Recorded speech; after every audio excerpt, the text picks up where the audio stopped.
Welcome to you, our audience, at this very special online event with Rebecca Henderson, professor at the Harvard Business School. And welcome Professor Henderson, joining us from Cambridge. Her book, Reimagining Capitalism in a World on Fire, was published in Dutch by Business Contacts as Een nieuw kapitalisme voor een wereld in verwarding.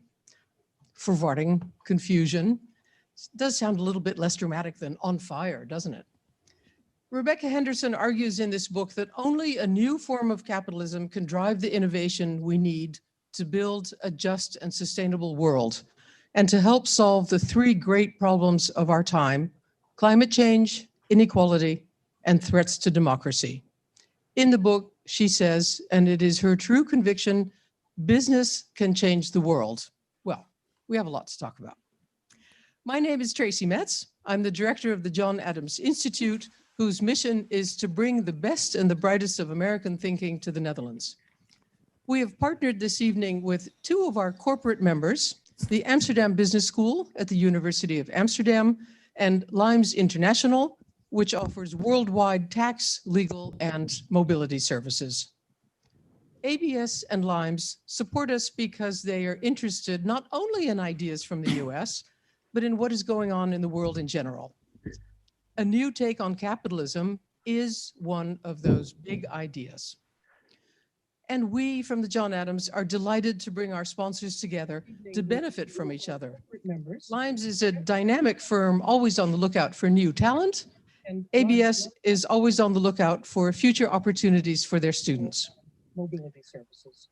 This event is the first in the ABS new Sustainability Speaker Series. We have two moderators this evening. Let me introduce them to you. This is Julia Schubert from Poland, a master's student in international business here at the Amsterdam Business School and an honors student in sustainability. The honors class has been reading and discussing Henderson's book together with Professor Michel Westerman. Julia will pose questions of her own and on behalf of her classmates. We also have with us Rick van der Ploeg. Welcome, Rick. Is a renowned economist and former Dutch Labour Party politician. He is a professor both at the University of Oxford and now here in Amsterdam. Here we have another first. This is Rick van der Ploeg's first public appearance in his new capacity as a university professor at the University of Amsterdam. And so if you're wondering why I'm here, I am here to take your questions for those of you who have joined us on Zoom. So don't let me down. Make sure to send your questions in via the chat at the bottom of your screen.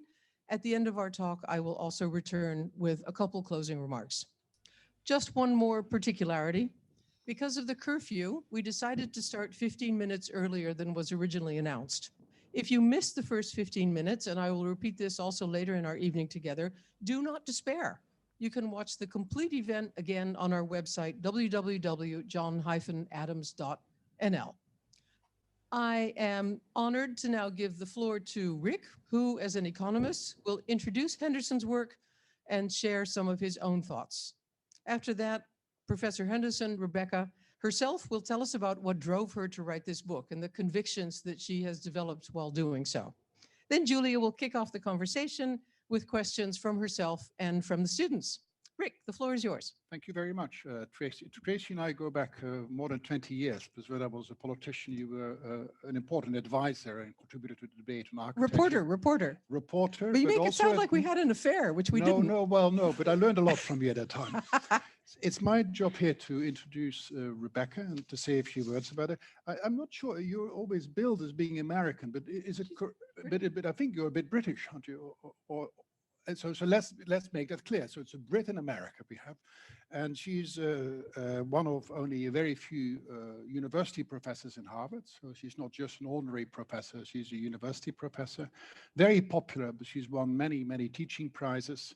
She's both a good economist and a very important management practitioner, where she studied management practices, the work I know best of you, Rebecca, is on innovation and patents. But I've also read your work in the American Economic Review on climate change, and you're pleased there, which already a precursor to what's in your book. And of course, you've done a lot of work also on the culture of boardrooms. Maybe call it corporate governance, which is actually, I'm sure it's going to feature in the discussions we have when we discuss your book as well. Now, your book is won all kinds of prizes, particularly the Financial Times McKinsey Award, the 2020 award for the Business Book of the Year. It's not just something. So, and in the past, you've become used to getting prizes, so we won't talk too much about it. So the book is Reimagining Capitalism in the World of Fire. So let's look at the world. So a few years ago, we had quite a few years ago, we had about 14 years ago, we had the review around by Lord Stern on climate change, and we're talking 14 years later, emissions are still going up. We still have lots of steel factories, cement, and lots of other things. Rebecca is very interested in it. Other people like Bill Gates have just put out a book on that as well, and also asking for a big role for businesses and technology, which is just right there with your type of work. And only a couple of weeks ago, Sir Parvati Gupta put out the Biodiversity Review. And again, that's a very tragic story. So we really have a tragic of the commons, that we see that the biodiversity on the planet is getting worse and worse and worse. The climate is getting worse. Our natural stock of natural resources, our natural capital is being depleted very quickly. We see also a scramble for natural resources, often in the poorest country of the planet, like often in Africa, where we need those resources. And so that's the big thing, the climate, biodiversity, the environment. The second big problem that we are going to discuss today, which features strongly in Rebecca's book, is inequality. We only have to look at the pandemic, that the pandemic was a hugely unequal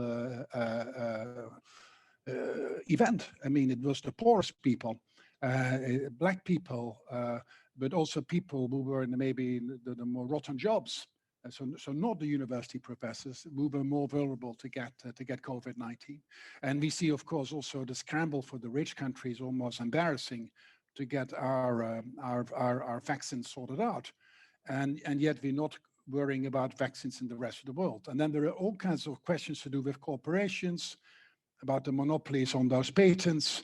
Should we bring those vaccines to those countries or not? So there's a huge inequality issue. It is also a widening gap. Tony Atkinson did a lot of work on that, but also Thomas Piketty, together with Tony Atkinson and other people, on this whole idea that the top 1%, and even the top 0.1% of societies throughout the world have been getting richer and richer and richer. And even during the pandemic, the richest people have been getting hugely rich, much richer than the rest of society.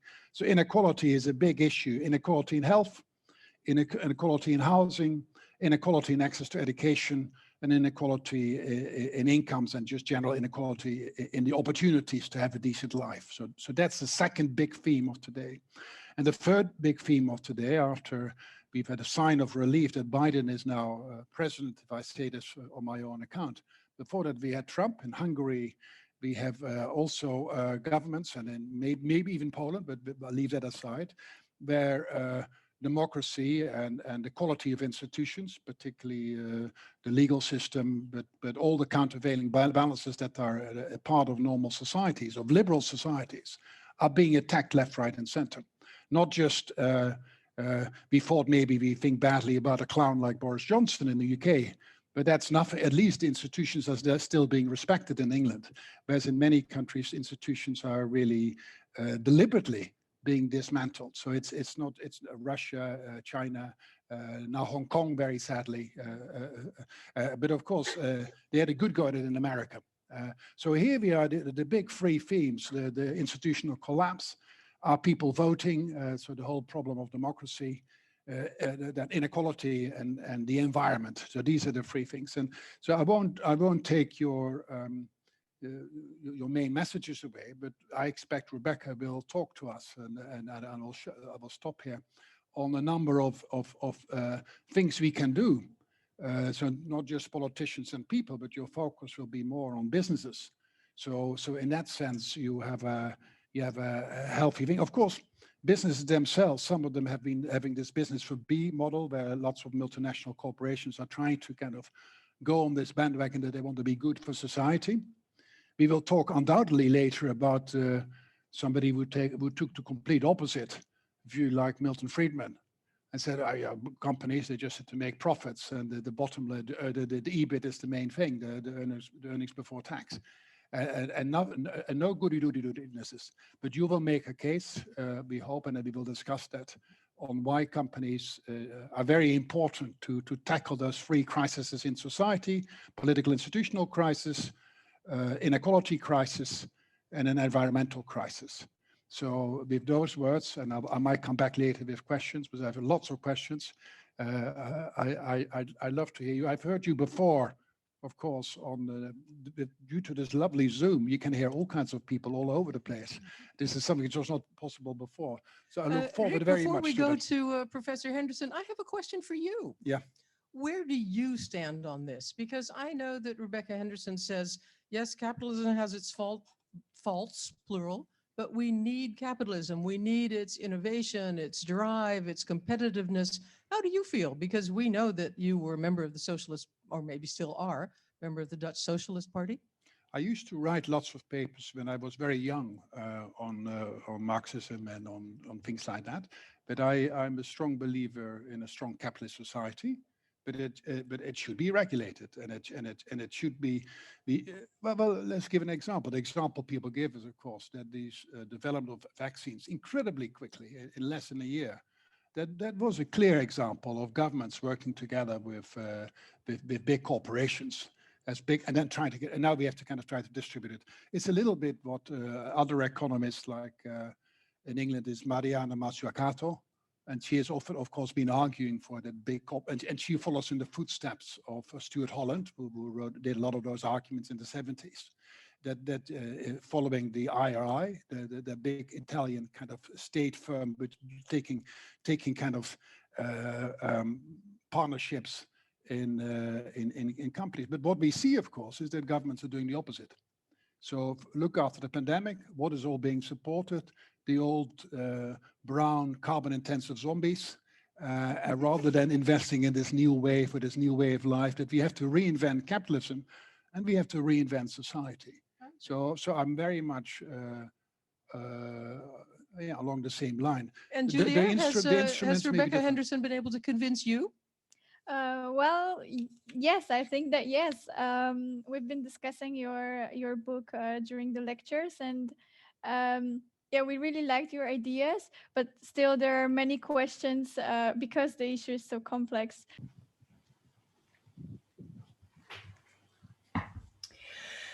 Tracy, thank you very much for your kind introduction. And Rick, I really appreciate your kind words about my work.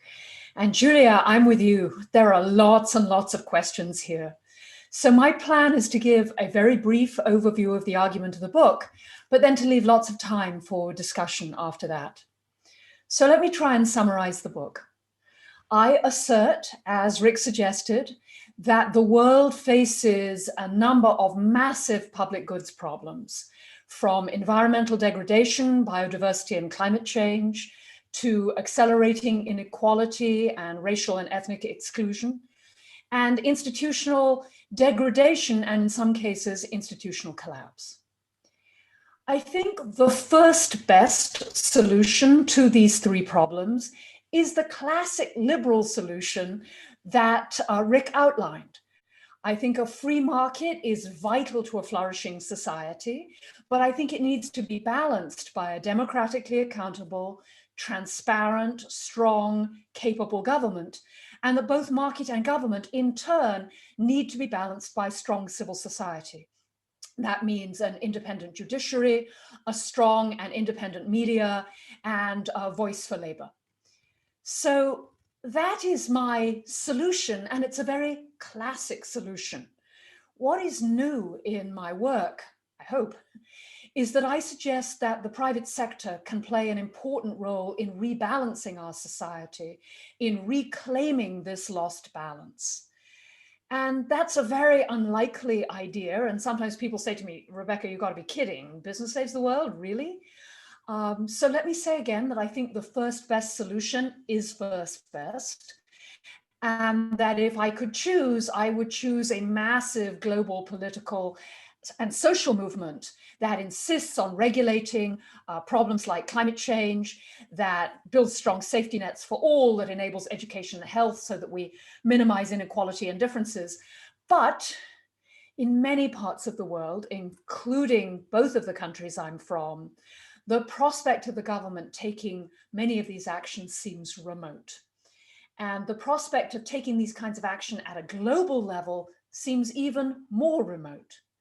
So I turn to business as one of the most powerful and most trusted institutions on the planet to address these questions. It's not as unlikely as you would think, because I believe, and I hope I can persuade you, that solving these problems is squarely in the private sector's interest. That climate change is not going to be good for business, that accelerating inequality and the rage and anger that it engenders not only reduces the pool of highly trained workers, but also is leading directly to the kind of institutional problems we're encountering. And I venture to suggest that if we do not address these issues, we risk seeing a collapse to what is sometimes called extractive regimes. An extractive regime is one in which the rich and the powerful control both the economic and the political activity and essentially take all the rents for themselves, hence extraction. Russia right now is a classically extractive regime. The Chinese state appears to be moving more in this direction. We don't know, but that's what it looks like. And we're seeing in parts of Eastern Europe, a move towards this kind of crony capitalism and extraction. I think this move is even visible in the United States. It's not good for business.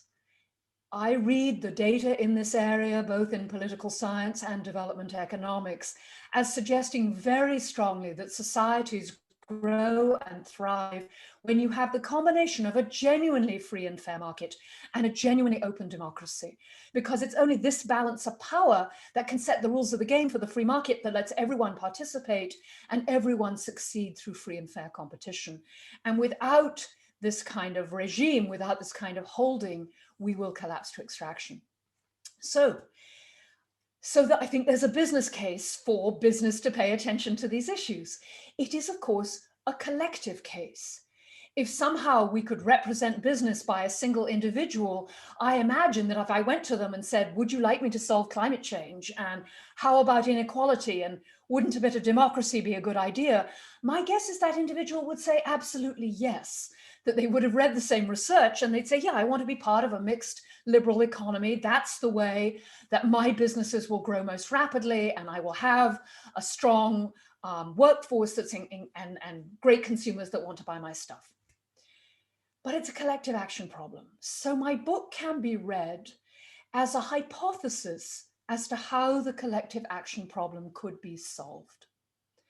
I start with the idea that it is very important for business to think of its primary duty and goal, not as maximizing profits or maximizing returns to investors, but as helping to build a strong and thriving society.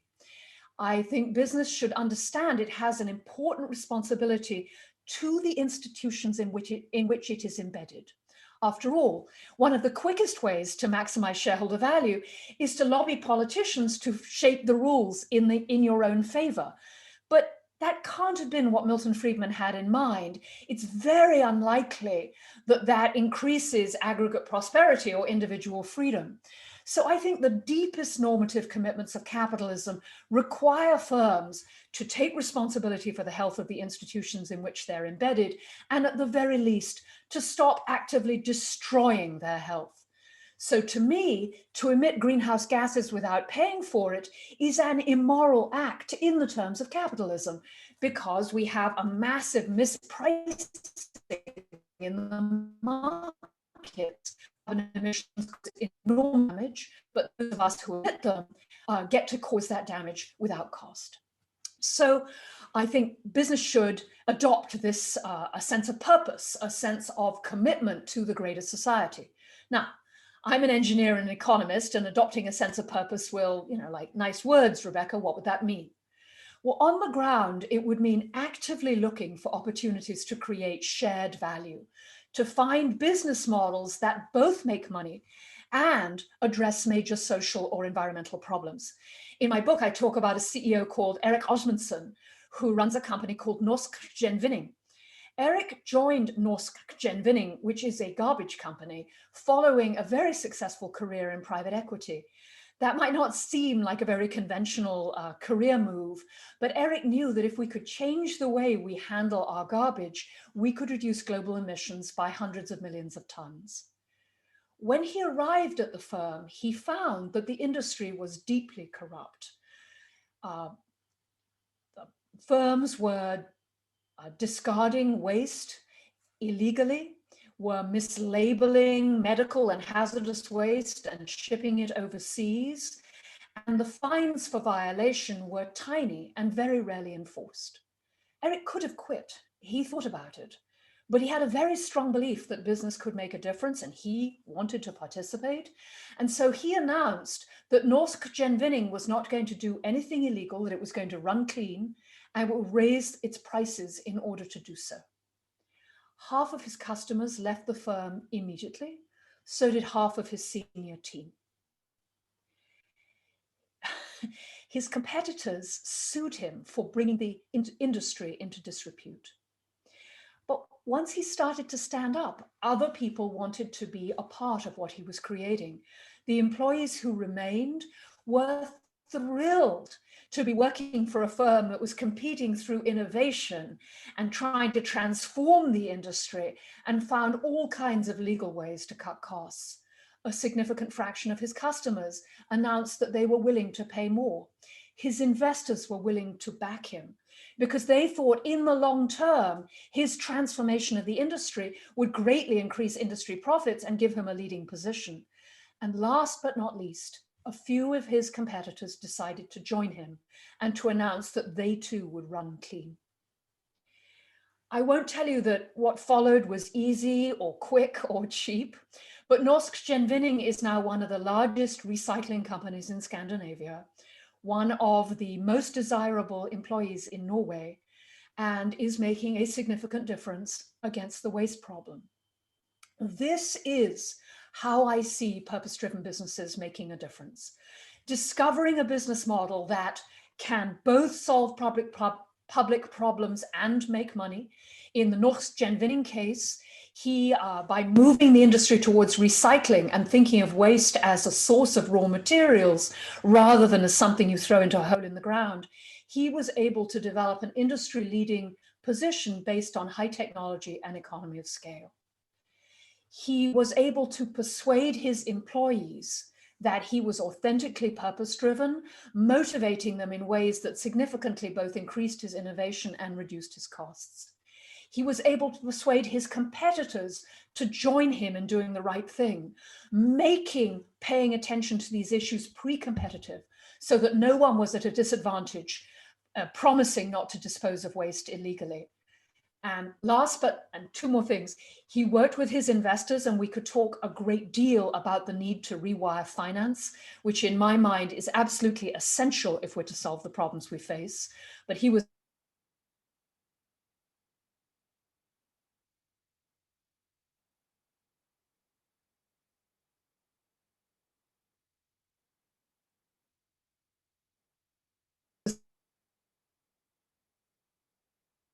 able to persuade his steps to reimagining capitalism, create shared value, cooperate with your competitors, rewire finance, and work with government to rebuild the kind of balance between public and private sectors we need. Last but not least, we do this because our responsibility is to the broader society, not only to our investors, but also to the long-term well-being of the institutions that keep us prosperous and free. So that's my book in 15 minutes. Lots and lots of questions about it, and I very much look forward to hearing from you.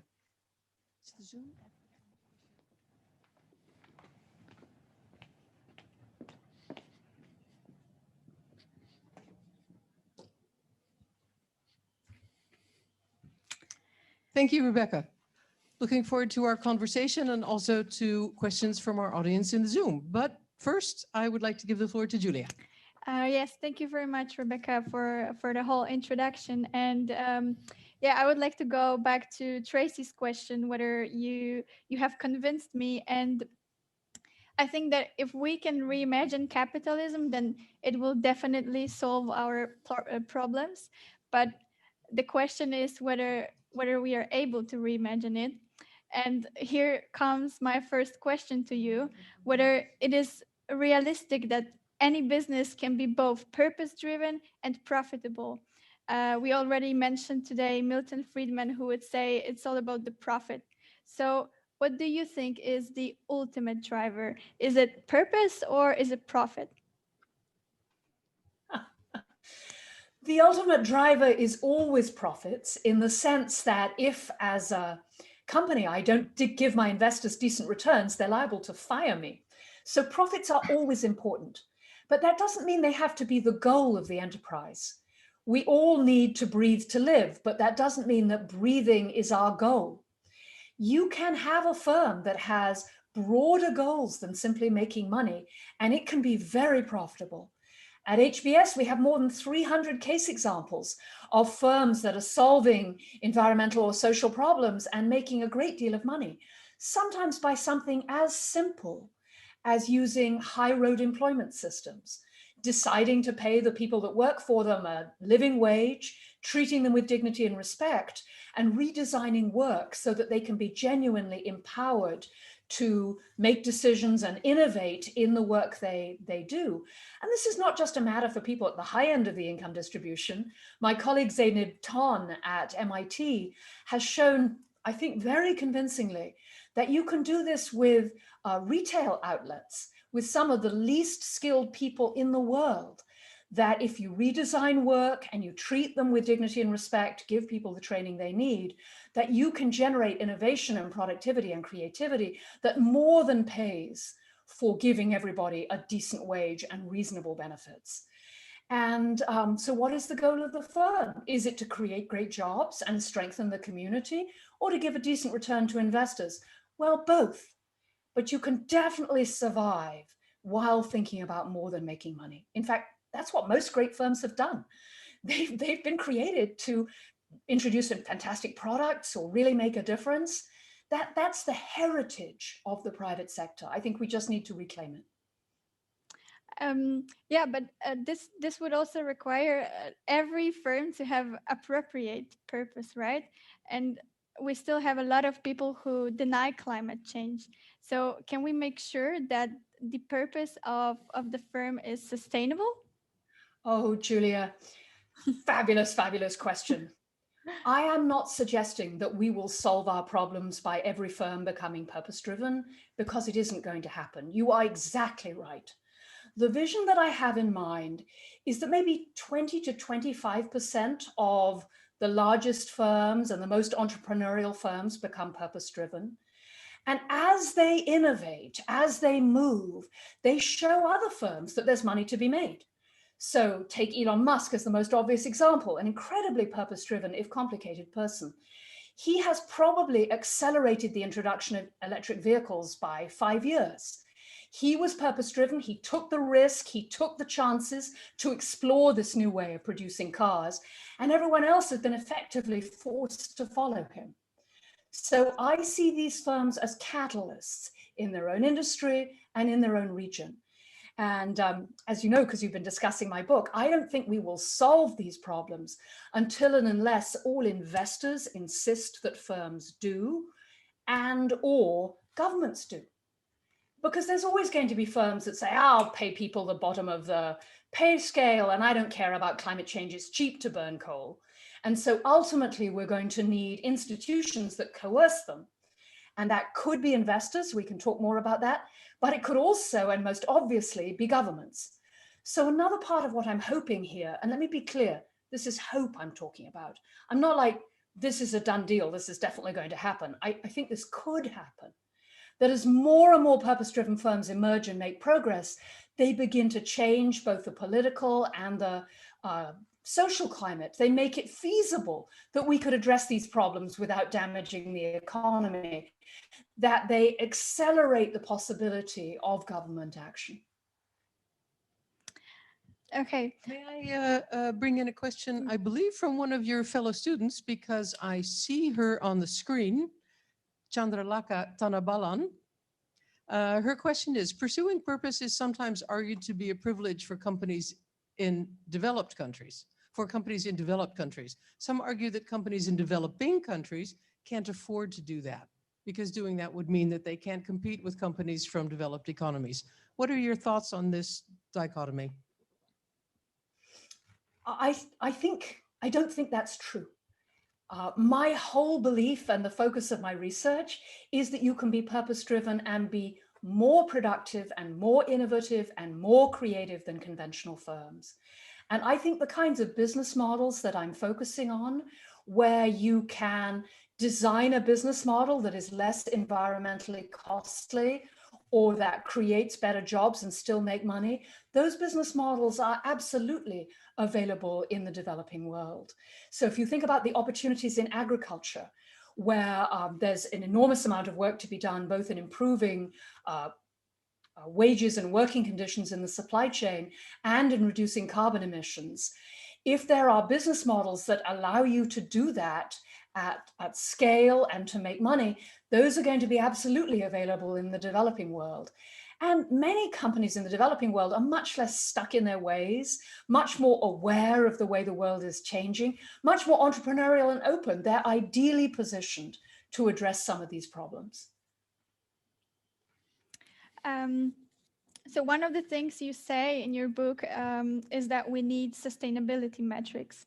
And you note that the development of accounting rules took around 100 years, yet still every year there are frauds.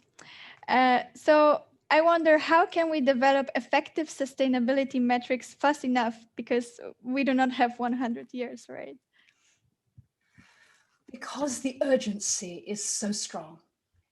We know we need metrics, that without metrics, a lot of this is greenwashing. I could turn to my investors and say, I'm going to do a purpose-driven model and it's going to work out fine. But how will my investor know if I cannot measure it? How can investors decide to move their investments into more sustainable firms if there are no material, replicable, auditable metrics? How could investors who decide, and this is increasingly true of the large asset owners, that climate change is a systemic risk to the viability of the entire financial system, how can they push the companies in their portfolio to reduce the carbon emissions and to plan to transition to fossil fuels without metrics? So we really, really need metrics. Now, Julie, you've gone right for the jugular. Took financial metrics 100 years. Why should this be faster? Because the world is burning. I had the great pleasure of being in a meeting where I heard from the CEOs of two of the world's largest accounting companies. As you may know, the Big Four, the so-called Big Four, have come together with a number of other major financial institutions, laying out what might be the beginning of a standardized ESG set that can be used both by investors and by firms. And what was exciting about that meeting was the sense of urgency and commitment that everyone in that room brought to making progress on ESG metrics. There are literally thousands of people working on this problem and millions of dollars chasing an answer. I was 20 years a professor at MIT. I think when humans decide to solve problems, they absolutely can be solved. And I think we'll solve this one amazingly quickly. May I? Yes, of I course. have a question from Kate Velixar, who is herself from the Republic of Moldova. She wants to know from Professor Henderson what you think will be a suitable and sustainable solution for countries where crony capitalism is rampant, like in Eastern European countries. So I am not an expert in crony capitalism. I'm an economist and an engineer, not a political scientist. I am hopeful that in these kinds of countries, the business sector might be part of the solution. When you look at the history of Chile or South Africa, you see moments when the private sector stepped up and said, no, we need an open democratic regime in which everyone is included. I tell stories in my books about, in my book, about Denmark in the 19th century, which was not crony capitalism, but wasn't that great. Or Germany in the 40s and Mauritius in the 60s, moments when business people acting together formally committed themselves to clean elections, to a reduction in corruption, to the recognition of the rights of labor. Now, you're going to ask how that happened. In the examples I know about, it happened because the situation got very, very bad. So when the society is at the edge of breaking, there have been moments when the private sector has stepped up.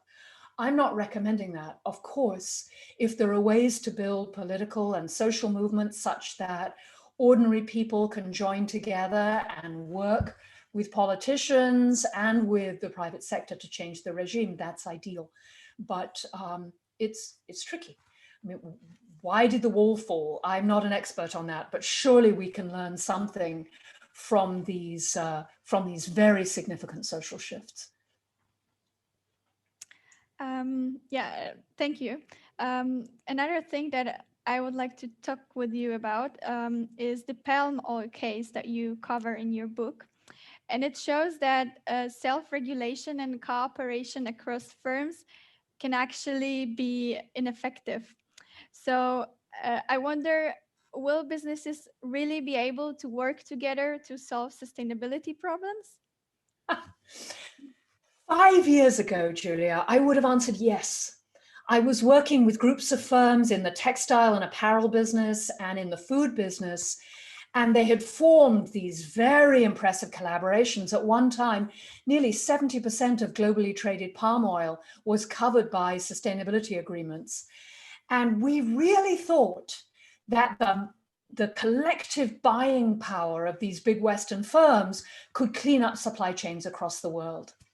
But you should know, when I met with one of the most well-known historians of self-regulation, and I told him I thought these kinds of cooperative agreements could change the world, he looked at me and he giggled.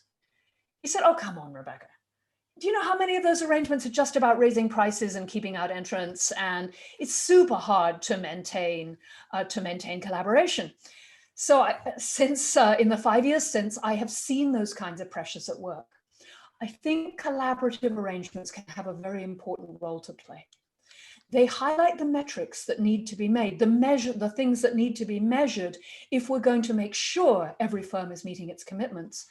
A lot of firms make a public commitment to doing the right thing and then find that the collaboration isn't working.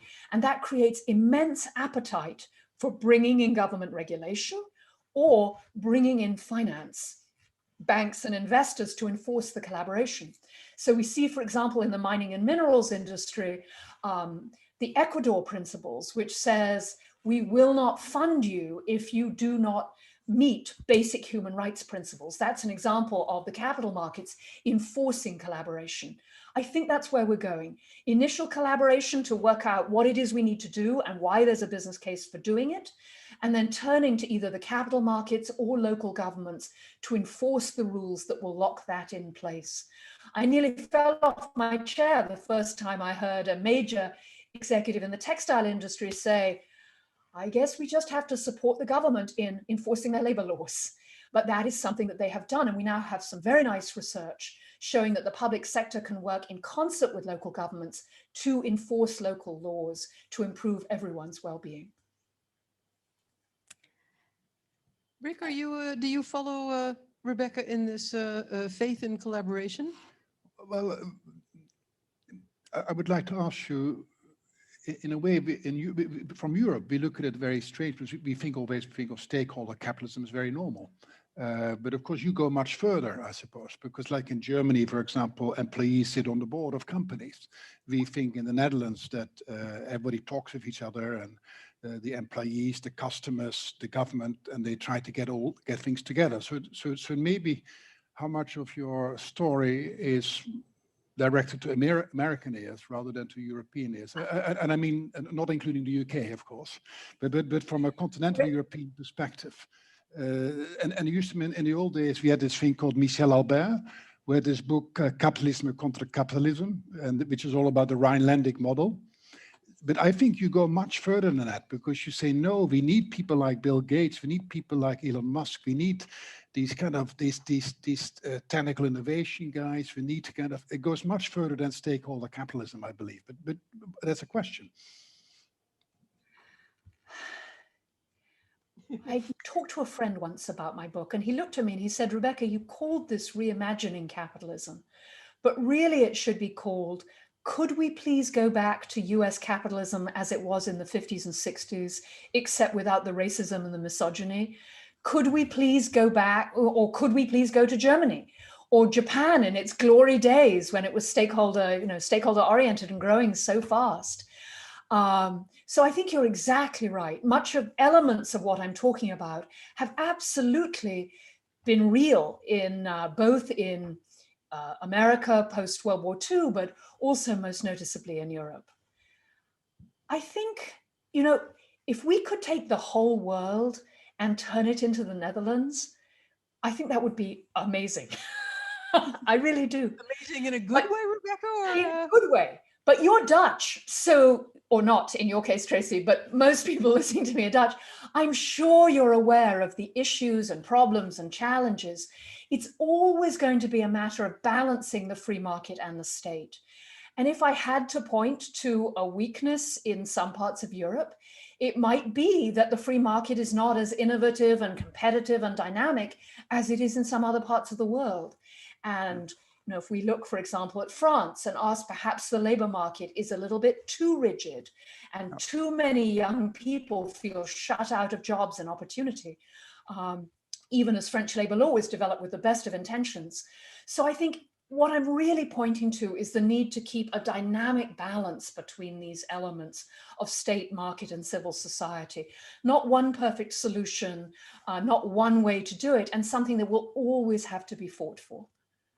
So I have sorry, go ahead. Just one of the things I would have expected you to write a little bit more about, but I think it's maybe in your book, is this whole idea of tipping points. Because you almost said there's only a quarter of firms could possibly do it, because there will always be bad firms.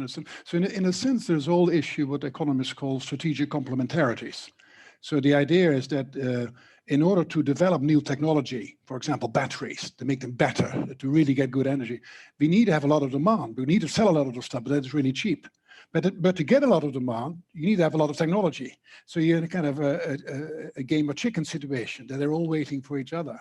So who's going to overcome this game of chicken problem? Is it the government? Is it business itself? But just talking is not going to do the job, is it? It's both. And my hope is purpose-driven firms can be exactly the kind of firms that start that positive flywheel going. I really like Mariana Mazzucato's work and her focus on the way government has done that in many important industries. I helped publish a book called Accelerating Innovation in Energy, Lessons from Other Sectors. And we looked at what had driven tipping points in a whole range of industries and found in most of them it was government action, and particularly the creation of demand and funding of long-term R&D. But do we have a formula for how that happens or how it needs to happen now? I don't think we do. It's an area I think would really benefit from further research. And there's also, and then I'll stop, there's also the whole idea of socialization of preferences. So it's not just the tipping points of firms, but also by if more people become green, then I have two reactions. If Tracy becomes green, I could either say, oh, well, no need for me to be green. She's already been green. Or it could be that if Tracy is green, then more and more people say, oh, I'll become green as well. And that can create other kind of flywheel effects like the Greta Thunberg effect and others. Rick, I wish we could go out for dinner tonight and talk about this, because I'm completely with you. I think there's a concatenation of change factors that will be complementary to each other. And the question is, how do we get things moving? I tried to write a chapter for the book, which was looking backwards, which said, here's how it happened. Here are the mutually reinforcing changes that happened. Here's how we built a just and sustainable society. I think it's another book. I Yeah. do not know enough about how these forces interact with each other or what will move first. But that's absolutely how I'm thinking of it. I think your description is really, really excellent.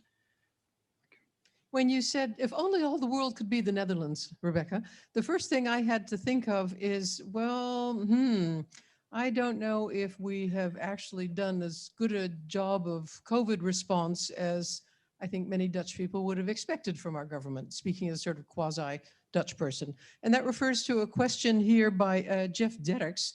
He says, do you really believe that the urgency of the problems leads by definition to a correct response? COVID-19 was and is very urgent, yet governments did not respond correctly. Why would firms respond better? Two things. I'm not saying that firms are better than government. My first best solution is government action. We need strong regulation in the case of climate.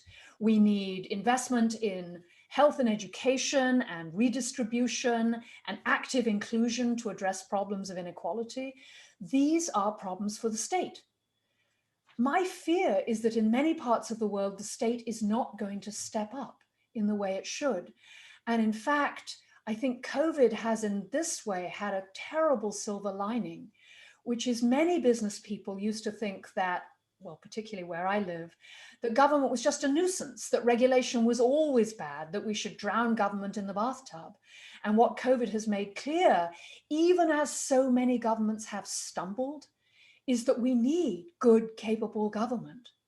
I view the stumbles of many governments as, alas, the result of years of running down government, of worship of the market as the only really important institution, instead of one amongst many. And so in a way, it's not fair. We look at government response, this is certainly in the case in the US, and say, well, that was a mess. But it's partly because we've been systematically defunding and denigrating government. So I absolutely think the government has the most important role to play. The reason I turn to business is I think business can be helpful. Business can be a catalyst. And indeed, business in the early days of COVID has been helpful. We talked about the development of the vaccine. I mean, how amazing is that? It took less than a year. No vaccine has been developed at that kind of pace. And I sat for more than 10 years on a major pharmaceutical board. I have many friends in the industry, and I can tell you that that effort was shot through with purpose. Yes, there was a profit motive, but mostly people worked all the time and formed relationships between their allies and competitors that had never been formed before because they thought they should, because they wanted to help be part of the problem. So definitely firms can't solve all the problems, but I think they can be very helpful. And do you think that the world's response to COVID-19 shows that we are capable of cooperating at the global level? Because, climate change could be something, sort of a future pandemic, global pandemic. So looking at how countries cooperate, do you think that this is possible? I think it's definitely possible. I think it has a horrible habit of being heartbreakingly slow. So I'm sure we'll eventually take action against climate change. I wish it would be next year. 3% of GDP, pick your number, but a relatively minimal investment now to head off hundreds, if not thousands of years of human suffering and millions of deaths. I think it is possible. I think COVID might be a template, but as we see right now, most of the vaccine is still going to the developed world. But there are plans in place for disseminating production of the vaccine. There is a major public-private coalition trying to make sure that everyone gets access. So can we do it? I think we can. It's possible, for sure. And to do it, many people say that we would need to overcome this tendency of short-termism.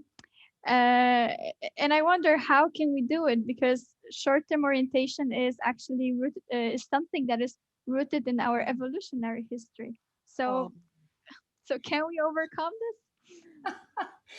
To me, the history of the human race is the history of human attempts to move away from the fact that part of us is fundamentally selfish and part of us is fundamentally short-term oriented. I know that every day I should exercise and eat healthy food. And I'm afraid there are days when I eat chocolate in front of the television. It's just, and I know that I should work together with my family and my firm. But I think the good news is humans have a history of developing institutions to help us focus on the long term. I interpret the great faith traditions, for example, and I mean no disrespect to any of the traditions, and surely they say much more than this. But one of the things I think all the great traditions say is it is fundamentally unskillful to focus only on yourself and only on the current moment. That the way to a rich and healthy life and community is to think about the longer term and to think about the people around you. Families do that too. Even firms do that. We talk about firms as being shot, all about profits and the bottom line, but within a firm, there is often a commitment to the long term. So humans can definitely do it. Now, we need to change the metrics, see earlier, but I think with the right metrics and with the right regulations, we can certainly focus on the long term. Thank you. So I wonder whether you think that this whole transition that is so complex want to trigger some winners and losers, and what would be your message to those companies that will not be able to make the transition? I spent the first 20 years of my life studying innovation. Not of my life, sorry, that would be audacious. The first 20 years of my career studying innovation. I was the Eastman Kodak Professor of Management at MIT. And I worked with firms like Kodak. I worked with Kodak. I worked with Nokia, trying to persuade them to respond to Apple. I worked with Motorola, a firm perhaps many of you have never heard of, but in its time This is was one of the starting to great. sound like a dangerous track record, Rebecca. Yeah, no. All I'm saying is I know what happens to firms who refuse to change. I know that firms deny the future, say there's no money to be made, claim they're too busy. I know exactly what happens to them. And that is exactly what will happen to firms who do not see where the world needs to go. We have an increasingly strong sense among the general public, among consumers, among employees, that we need to build a just and sustainable capitalism. And those firms that don't begin to move in this direction will be left behind. But Julia, can I throw the question back to you? Well, I will try to answer. I was not expecting this. Well, but what do you think will ultimately get us going? When we look back 20 years from now and say we did it, what will have made the difference? Yeah, what I think is that all of the changes that needs to happen, like whether in government, whether in companies, or some groups or whatever, the choices are made by individuals. So what I think is that we really need to raise awareness, and we really need some kind of great leaders who will be able to, for instance, help us overcome this short-termism and so on. So yeah, I think maybe something like this, but this is a really hard question. So yeah, I don't have a ready answer. If I would, then I would definitely also write a book. My apologies for putting you on the spot in front of so many people, but you gave a fantastic answer, as I knew you would. I wonder if you're right. I wonder about the role of individual transformation in moving us in the direction we need to go. As an engineer and an economist, it's not something I'm equipped to talk about. But I have discovered that so many of the leaders of this change at every level in organizations are personally committed to it in a very deep way and really have a very different view of what's important and what they're doing with their lives. So I'm sure that's a huge element of the change that we have to see. Yeah, and I think so also that like looking at some psychological knowledge that um, people need to experience some kind of consequences of climate change, because if we experience, then we actually feel that we are threatened and we are motivated to act. So I'm afraid that we need to wait some time till will this actually happen, or maybe the pandemic will be some kind of awakened moment. So yeah, I hope for that at least. It's a puzzle, right? A third of Bangladesh was underwater last summer. Most of Australia burned. California lost 4 million acres. Houston saw 300-year floods in 5 years. So we're already seeing the effects, but well, this is my earlier work. People will deny and deny and deny until it hits them over the head, alas. Yeah, because for instance, when I was in Poland and all the fire was happening, then obviously I felt sorry, and I felt sorry more than some other people, but still, we were in our houses, safe, watching the television. So yeah, I think it will take some time. It will take some time. So, do we have any questions? We have from lots of Okay. questions, but I know you still have some too, Julia, so we're not done yet. I have an interesting question from Maartje Fraaien, who works at a big bank here in the Netherlands at the Rabobank. She says you talked about the top 25 as purpose-driven companies. As one of the big banks in the Netherlands, we focus on those front runners, but also the group behind them. Should we actually mostly focus on the front runners to achieve that 25%? What would your, in this case, unpaid advice for the Rabobank be? I do not know. My guess is that focusing on the front runners is really important. If it were me, Psychologically? For psychological reasons? no, they have more time and space. They're more likely to move. And when they move, they'll have more of an impact. But as my second group, instead of the next tier, I would focus, depending on the industry, on entrepreneurial firms, on fringe firms. Because I think I know that large firms really only change when they see small firms making money in ways they don't understand and poaching their customers. And so I would be really trying to encourage entrepreneurs who are introducing these new business models and new ways of working, in addition to supporting the large firms in moving. But I'm not at all sure I'm right. If we look at the Norwegian example that you gave, Rebecca, what was it that inspired this one leader of the garbage business to turn the model all around? What went before? Very courageous, I must say. It was very courageous. He'd be the first to say, oh, no, it was no big deal. It was my team. But I happen to know his children had to get police protection because the other firms in the industry were so angry about what he was doing and saying. So it did take a lot of courage. He would say it was nothing special, that it was obvious this needs to be done. And I have had the great privilege and pleasure of meeting thousands of business people who are committed to doing the right thing. I think when we let ourselves stop, when we let ourselves pause, when we let ourselves breathe, we can see that things are really going in a terrible direction. I believe our civilization is at risk in a deep way. And I think there's a sense of urgency. Certainly the students that come to do the Harvard MBA now, many of them want to take these kinds of risks and be this kind of leader and this kind of follower. Because the other thing Eric would have said is I would have got nowhere without the people in the organization. And when you turn to a firm and you say, it's not just about the money, here's what we could do for our customers and our children and our future, people light up.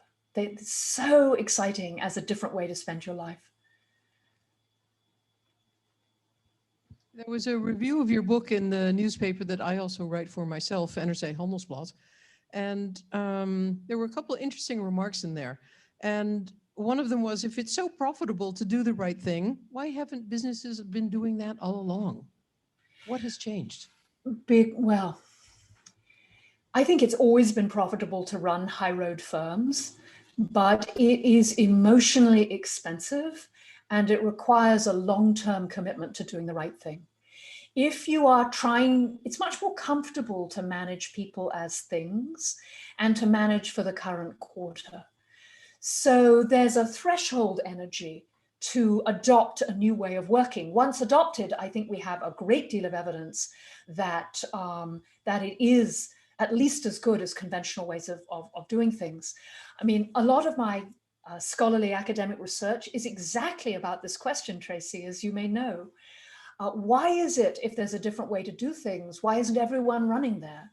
And so I focus on things like path dependency, which is you have to be consistent.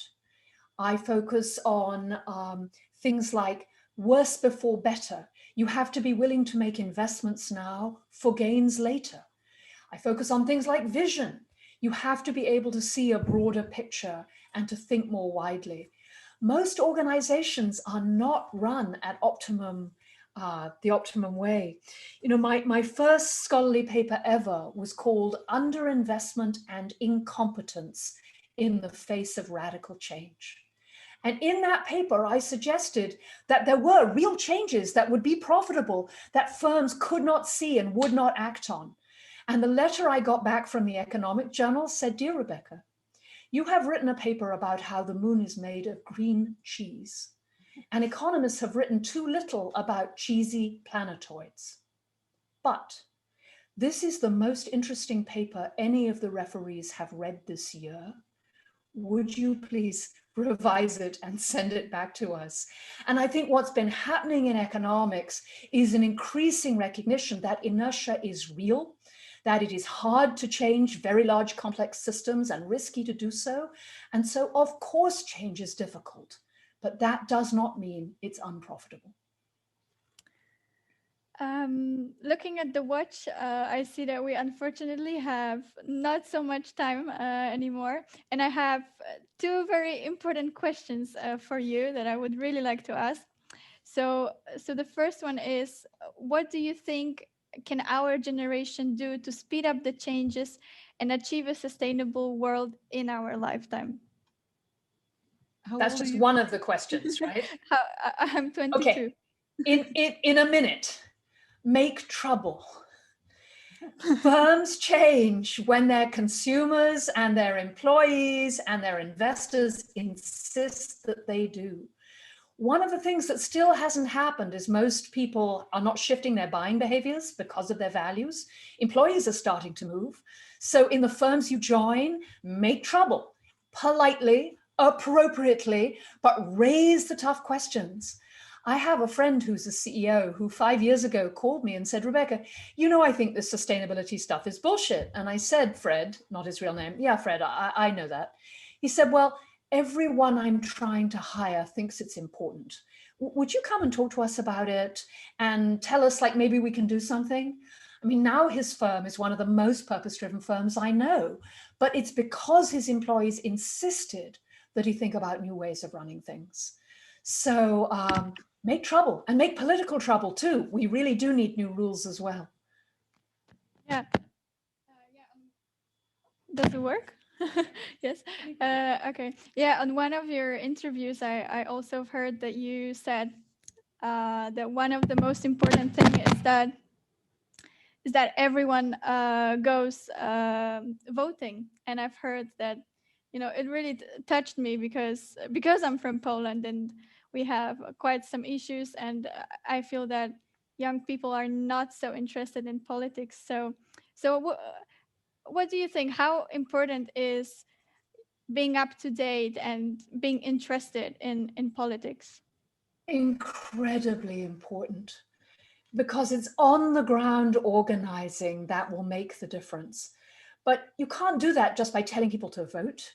You do that by having dinners with friends and talking about what's wrong with the world and how things ought to change. And you do that by doing that within your neighborhood, within your friend groups where you work, building coalitions that can really push for change.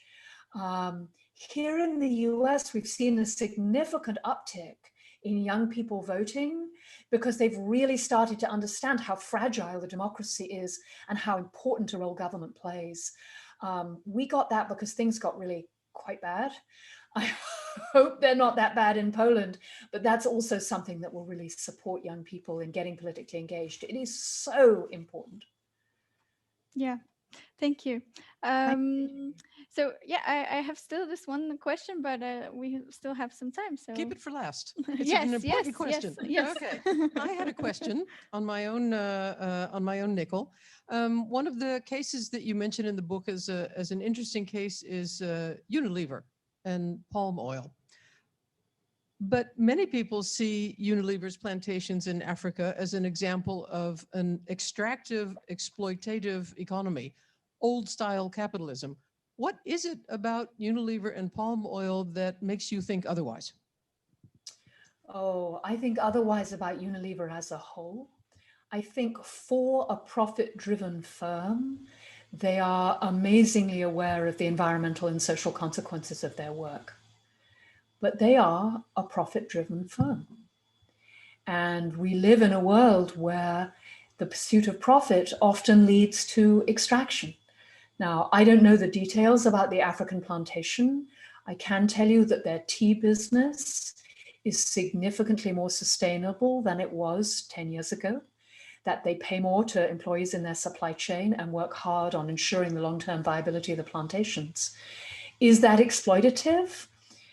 I think that's a broader question about values and about ownership. If it were me, I would distribute ownership of the big corporations much more widely so that everyone, including the people who work for them, has ownership. I think that would be immensely helpful. But I'm comparing Unilever to many other companies in their industry, not to some, maybe we could structure things very significantly differently. So that's why I write about Unilever as I do. Don't you feel it's a bit like Dr. Jekyll and Mr. Hyde with some of these companies? So there's a lot of the CEO is allowed to be tell a nice green story, and then they're extracting like hell, the palm oil. Even Shell is doing it. Shell is kind of true pricing. They put in a high price for carbon in all their operations. And yet nobody would argue that Shell is really a very environmentally conscious firm or indeed an ethical firm, as the recent court case has shown about their misbehavior in the Niger Delta. So this is why I think metrics are so important, that being able to give speeches about how well I treat the people in my supply chain is nothing compared to consistent metrics about, do you pay a living wage? Are there incidences of abuse? How are your diversity statistics? We need good measures. But my theory is as follows, that all these CEOs are very well willing, but as soon as they retire, they become green and they go and they join the United Nations, or they become some kind of green international agency, and they do everything. We've got about 3 or 4 of them in the Netherlands, and they're excellent businessmen looking very carefully after their profits. The minute they retire, and the same thing is true for politicians. We had some very market-oriented politicians, and the minute they retire, they become suddenly green and they see the light. And how come they never did it when they were in charge of the firm or when they were in charge of the country? Because the structures are so constraining. This is why we have to change the way the capital markets allocate capital and track results, and we have to change the regulations and the rules. The best way to make companies pay attention to their workforce is to force them to set a minimum wage, to say there's a minimum package of benefits. That has to be where we're striving to get to. My focus on business is as a potential catalyst in helping drive these kinds of systemic changes. I'm not saying they're there, or it's easy, or that business is all we need. God forbid, no way. Or even that I'm optimistic in the sense that, oh, this purpose-driven movement is going to make a difference. But I do think that it is important that the big 4 accounting firms are saying to all their clients, you have to move to ESG. I do think it's important that 30% of the world's capital is now claiming it really cares about climate change and is pushing the firms in its portfolio to do something on the ground. These are not going to solve the problems we face, but I do believe they may be helpful. So I'm completely with you that we need to have these catalysts, that these big innovators. And then the problem, for example, I know a little bit a firm called Tomahawk just outside Oxford, and they can make small fusion, and they're almost there. Almost is 10 years or so, and then once you've solved you solve the whole problem really.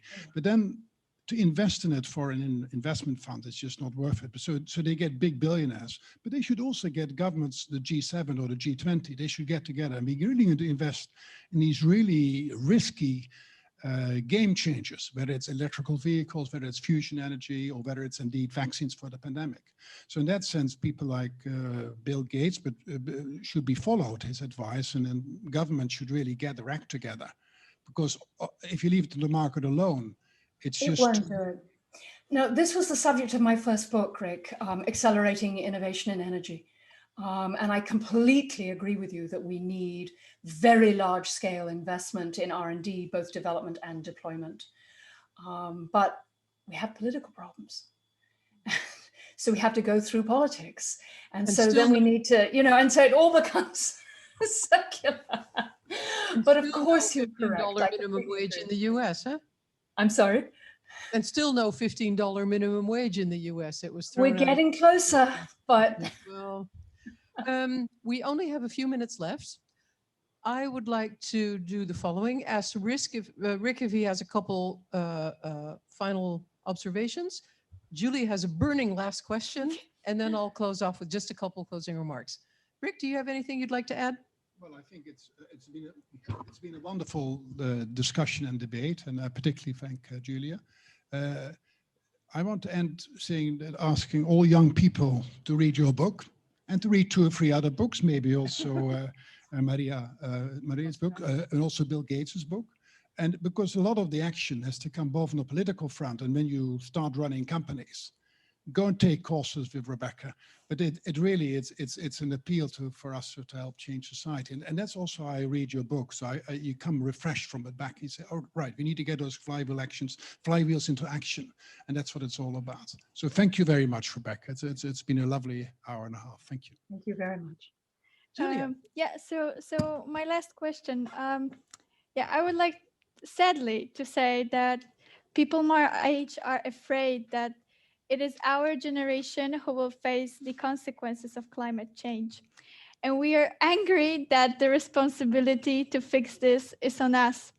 So I wonder, when you reimagine capitalism, do you imagine that businesses will change before it is too late? Oh, Julia, I think it is possible they will. I fear it will all happen too late.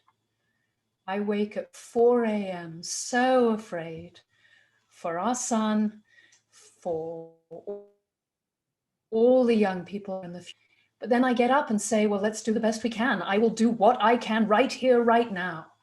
And that's, I think, all that any of us can do. And that's why we invited you to join us here this evening.